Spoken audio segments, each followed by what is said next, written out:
Hello learners, welcome to my channel Gurukul of Excellence. Learners, I am a mentor Rambhai Yadav and today we are going to start an important topic of grammar जिसका नाम है simple, compound and complex sentences.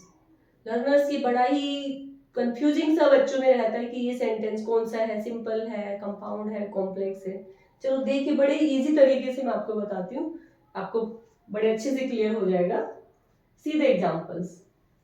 The father saw his children. सबसे पहले आप subject देखेंगे और उसमें कितनी फाइनाइट वर्ब्स है ये देखेंगे. The father is subject, so is finite verb. तो one subject and one finite verb.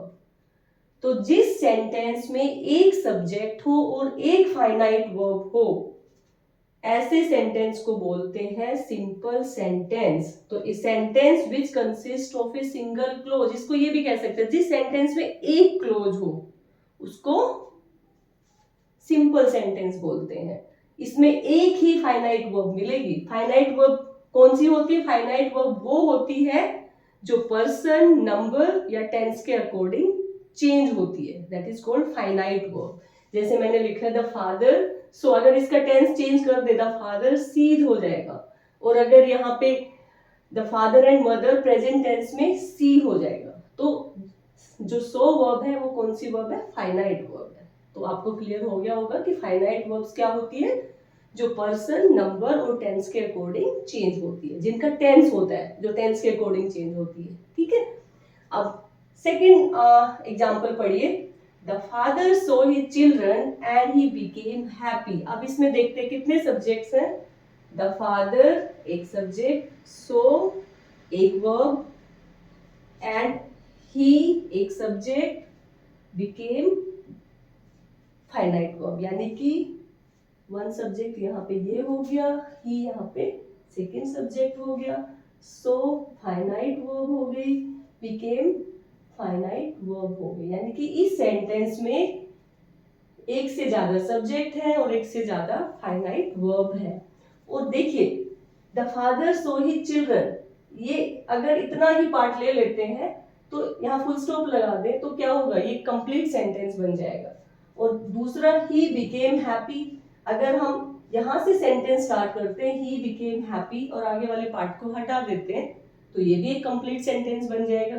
तो यानी कि इसमें कितने क्लोजेस है? इस सेंटेंस में दो क्लोजेस है. एक क्लोज ये हो गया और दूसरा क्लोज ये हो गया.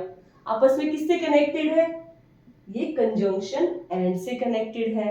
पढ़िए क्या होता है? ए सेंटेंस विद टू और मोर क्लोजेस, या तो टू क्लोजेस हो सकते हैं या टू से ज्यादा क्लोजेस हो सकते हैं, which are joined with coordinating conjunctions, जो कि कोऑर्डिनेटिंग कंजंक्शन से जुड़े हुए होते हैं. और कोऑर्डिनेटिंग कंजंक्शंस कौन कौन सी होती है?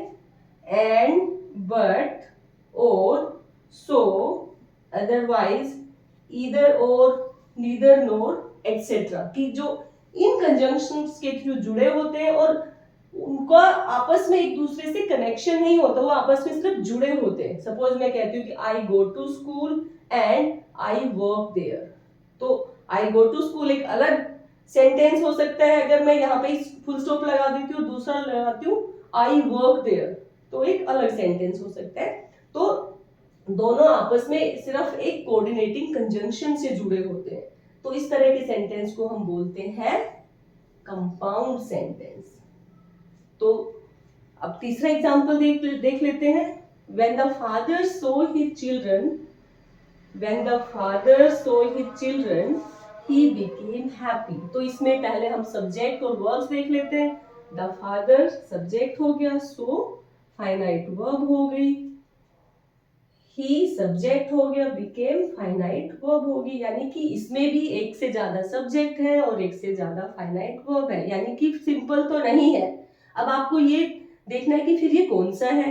अब ये देखिए इसमें आप क्लोजेस देखेंगे. When the father saw the children, अगर मैं पीछे वाला पार्ट हटा देती हूं, the father saw his children, when the father saw his children, अगर मैं ये पीछे वाला पार्ट हटा देती तो ऐसे लगता है कि व्हेन द फादर, यानी कि पूरा मीनिंग क्लियर नहीं हो रहा, कुछ बाकी है सेंटेंस में, समथिंग इज लेफ्ट बिहाइंड, कुछ और होना चाहिए।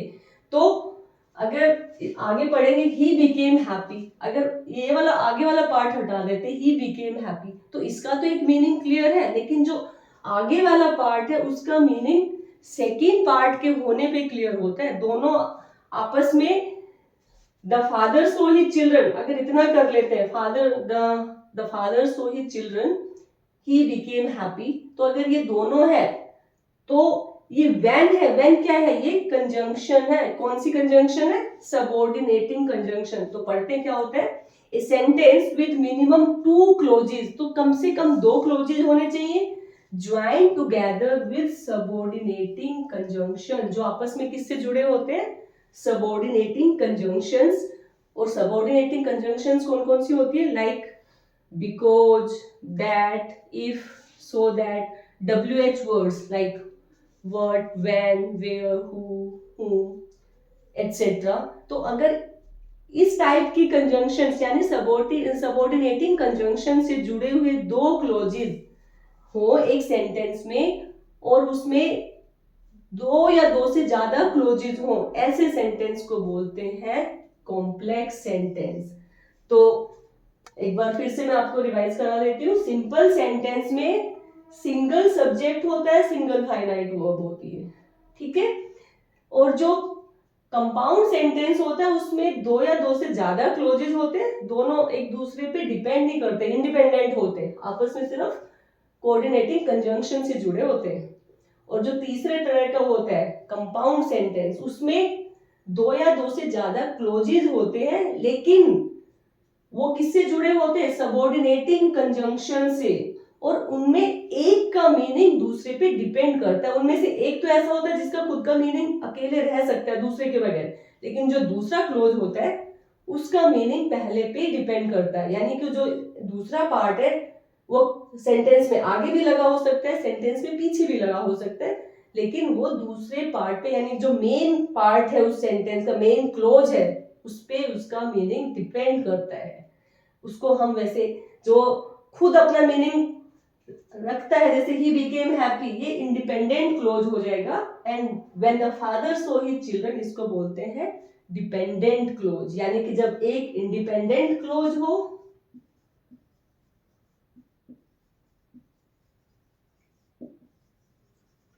और जो दूसरा जिसपे डिपेंड होता है उसको बोलते हैं डिपेंडेंट क्लोज।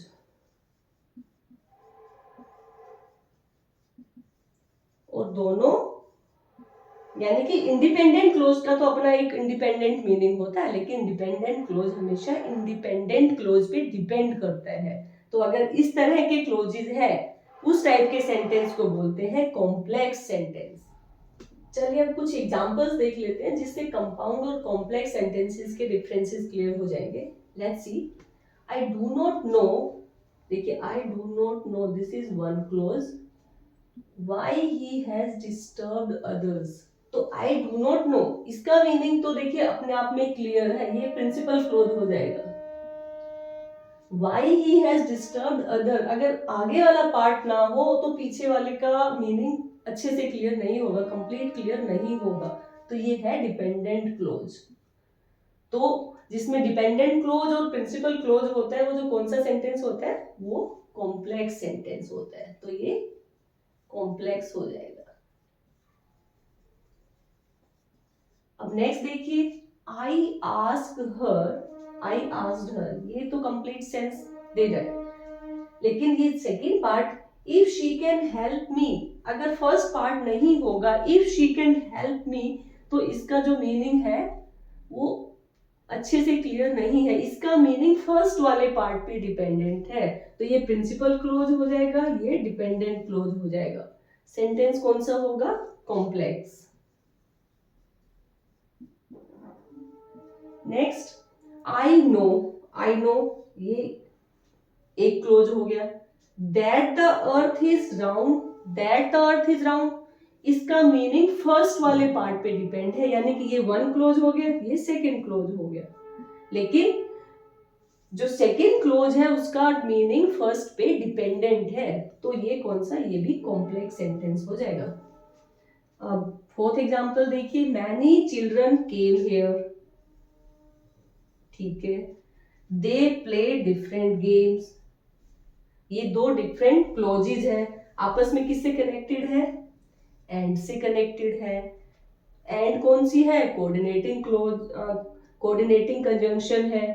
और ये दो, मैनी चिल्ड्रन केम हियर, अगर यहाँ पे हम फुल स्टॉप लगा के इसको कंप्लीट कर दे सेंटेंस को तो मीनिंग क्लियर है। और दूसरा, दे प्ले डिफरेंट गेम्स, इसका भी मीनिंग अपने आप में क्लियर है। तो ये दोनों कौन से क्लोजेज हो जाएंगे, कोऑर्डिनेटिंग क्लोजेज है।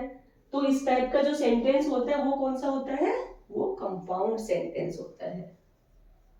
यानी कि जब कोऑर्डिनेटिंग कंजंक्शन से दो कोऑर्डिनेटिंग क्लोज जुड़े हो, मतलब जो क्लोज आप एक दूसरे पे डिपेंड ना हो, इस तरह के क्लोजेज आपस में जुड़े हो तो उसको बोलते हैं कंपाउंड सेंटेंस। अगला देखिए, द पर्सन वॉज ऑनेस्ट, ये इतना एक हो जाता है। ही हेल्प द पुअर, नेक्स्ट हो गया। He could not get any appreciation, आपस में जुड़े किससे, एंड से, बट से। एंड और बट कौन सी कंजंक्शन होती है, कोऑर्डिनेटिंग कंजंक्शन है। तो यानी कि द पर्सन वाज ऑनेस्ट, अगर यहाँ पे इतना ही क्लोज रखे, इसका पूरा मीनिंग है। ही हेल्प द पुअर, इस क्लोज का अपने आप में पूरा मीनिंग है। He could not get any appreciation, इसका भी अपने आप में एक पूरा मीनिंग है। कोई भी क्लोज दूसरे क्लोज पे डिपेंड नहीं कर रहा, तो आपस में कनेक्ट कैसे है, एंड से, बट से, जो कौन सी कंजंक्शन है, कोऑर्डिनेटिंग कंजंक्शन है। तो इस तरह से अगर आपस में कनेक्टेड हो, बहुत सारे, दो या दो से ज्यादा, कितने भी क्लोज हो सकते हैं, इस तरह के सेंटेंस को बोलेंगे कंपाउंड सेंटेंस। तो आई होप कि आपको ये क्लियर हो गया होगा कि सिंपल सेंटेंस कौन सा होता है, कंपाउंड क्या होता है और कॉम्प्लेक्स क्या है। एक बार फिर से रिवाइज कर देते हैं। सिंपल सेंटेंस में एक सब्जेक्ट और एक फाइनाइट वर्ब होगी। कंपाउंड और कॉम्प्लेक्स सेंटेंस में एक से ज्यादा सब्जेक्ट और एक से ज्यादा फाइनाइट वर्ब्स होंगी। तो फाइनाइट वर्ब्स मैंने आपको बताया था, जो टेंस के अकॉर्डिंग, सब्जेक्ट और नंबर के अकॉर्डिंग चेंज होती है, वो फाइनाइट वर्ब्स होती है। और कंपाउंड और कॉम्प्लेक्स में क्या डिफरेंस है, कंपाउंड सेंटेंस में क्या होती है, कोऑर्डिनेटिंग क्लोज होते हैं। कोऑर्डिनेटिंग क्लोज कौन से होते हैं, जो एक क्लोज दूसरे क्लोज पे मीनिंग के लिए डिपेंड नहीं करता, वो सिर्फ आपस में जुड़े होते हैं कंजंक्शंस के थ्रू, कंपाउंड कोऑर्डिनेटिंग कंजंक्शंस के थ्रू। लेकिन जो कॉम्प्लेक्स सेंटेंस होते हैं तो उसमें एक क्लोज का मीनिंग दूसरे क्लोज पे डिपेंड होता है। तो इस तरह से जो सेंटेंस बनते हैं वो कॉम्प्लेक्स सेंटेंसेस बनते हैं। लर्नर्स, आई थिंक अभी आपको क्लियर हो गया होगा। लर्नर्स, अगर आपको मेरी वीडियो पसंद आई है तो please like and subscribe my channel and share it with your other friends so that they can also get benefited. Thank you, have a nice day.